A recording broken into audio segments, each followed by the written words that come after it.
ব্যাপার হচ্ছে আজকে আমি আর বৃষ্টি দুইজনে চলে আসছি ৬০ গম্বুজ ঘোড়া দিঘির পাড়ে। তো দেখতে পাচ্ছেন এই যে আমার পিছনে ৬০ গম্বুজ ঘোড়া দিঘি। তো যারা এখানে মানে আমরা এখন রয়েছি দিঘির উত্তর পাড়ে, তো যারা এখানে সম্প্রতি আসেননি তাদের জন্য এই ভিডিওটা। তো আমরা এখানকার পরিবেশটা এবং এখানে নতুন একটা ওয়াকওয়ে তৈরি হয়েছে, মোটামুটি এইখানটা কেমন এটা আপনাদেরকে দেখানোর চেষ্টা করব। তো আশা করি ভালো লাগবে ভিডিওটা। ঘোড়ার দিঘিটাও দেখায় বর্তমান যে অবস্থা, এটাও ঘোড়া দিঘির অবস্থা তো খুবই খারাপ, মানে উপরে শ্যাওলা বা জোক টাইপের হয়ে একেবারে দিঘি ঢেকে গেছে। তো এই যে দেখেন এই হচ্ছে সেই ওয়াকওয়েটা। এইখানে তখনকার ডিসি সাহেব ছিলেন মোহাম্মদ আজিজুর রহমান, উনি উদ্বোধন করছেন। তো এই যে দেখেন দিঘির অবস্থা। আমি একটু এই পাশটা দেখাই আপনাদের।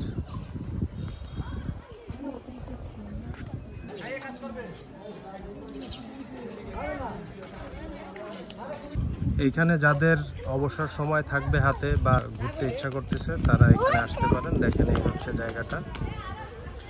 তো এখানে আরো একটি ঘাট তৈরি করা রয়েছে, আমরা একটু আপনাদেরকে দেখাই। এই যে দেখেন একটা সিঁড়ি ঘাট তৈরি করা আছে এখানে।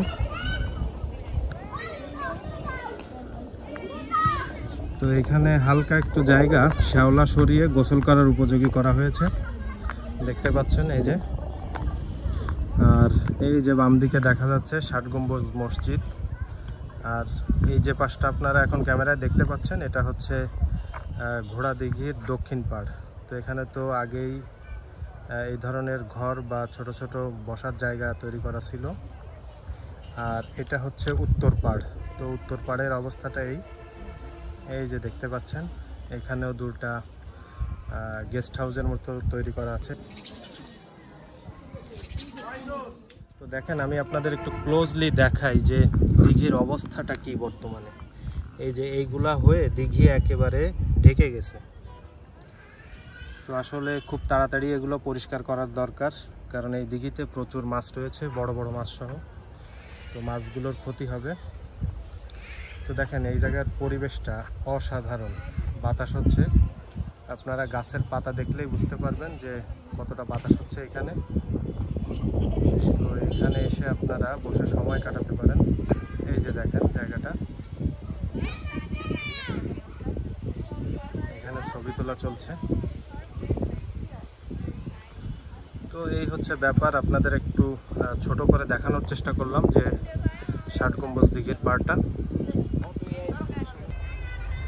তো এইখানে একজন বলল আমাকে যে দিঘির পানিতে একটু হাত দিয়ে দেখেন যে একেবারে ঠান্ডা। তো আমি দিঘির পানিতে একটু হাত দিয়ে দেখবো এখন। তো আসলেই অসম্ভব পরিমাণে ঠান্ডা।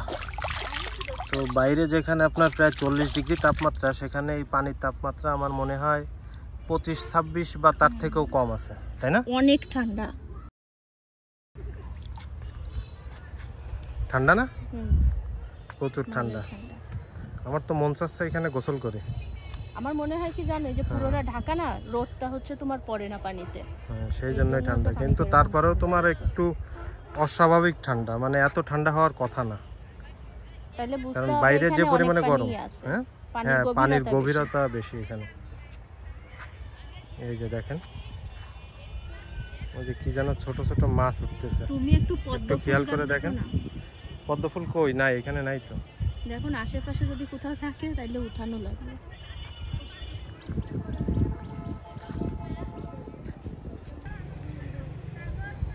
তো রিসেন্টলি আমি এইখানে গোসল করতে আসব খুব শিগগিরই। মাথায় ধরা হয়ে গেছে। হ্যাঁ সত্যি আমি গোসল করতে আসব। তো ঠিক আছে, আপনারা 2 দিন পর দেখবেন বড়শি নিয়েও চলে আসছে। না না, এখানে বড়শি দিয়ে মাছ ধরা যায় না, এটা সম্পূর্ণ নিষেধ, কারণ এটা সরকারি দিঘি। তো বড়শি নিয়ে আসার কেউ চিন্তা করবেন না, কিন্তু একটু গোসল করার যদি দরকার হয় ঠান্ডা পানিতে গরমের ভিতর, তো আপনারা চলে আসতে পারেন। আর আমিও ইনশাল্লাহ আসবো 2-1 দিনের ভিতরে এখানে গোসল করতে। তো ঠিক আছে, ভালো থাকবেন সবাই।